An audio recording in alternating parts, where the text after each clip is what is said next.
2 days after graduating high school, my two best friends and I decided to take a camping trip on a mountain frequented by the locals. Although it's not in the middle of nowhere, the town it is located in is a bit smaller and by no means a bustling metropolis.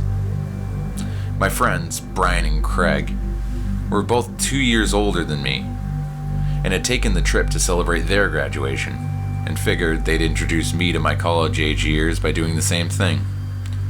We packed up all the necessities: tent, chairs, terrible light beer, the whole 9 yards. It was nearly dusk when we began hiking up the camping area, which was about 4 or so miles from the base of the mountain.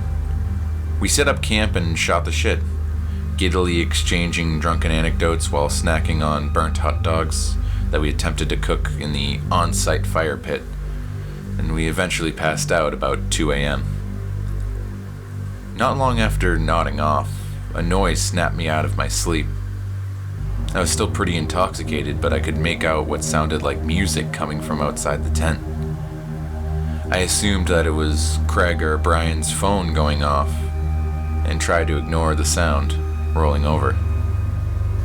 It was at this point that I realized that I no longer had my blanket or pillow in the tent with me, and upon opening my eyes, I realized that this was not in fact the tent that we had set up at all, but just a tarp which had been fashioned into a makeshift lean-to. My buzz was instantly replaced with a full-blown panic as I broke into a cold sweat. I peered out of the lean-to and saw the actual cause of the music.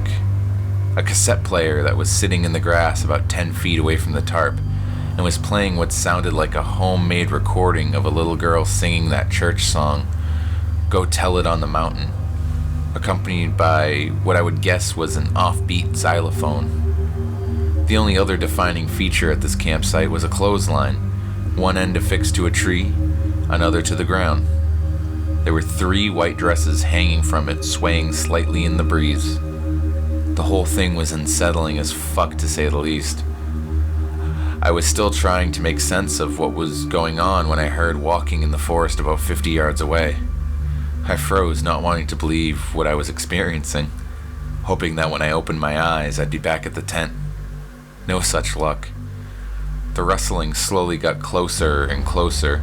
The tape abruptly clicked as it came to an end, and the rustling became what sounded like a full-blown sprint. I tore off down the mountain, stumbling a few times and ripping open my knee on the gravelly trail.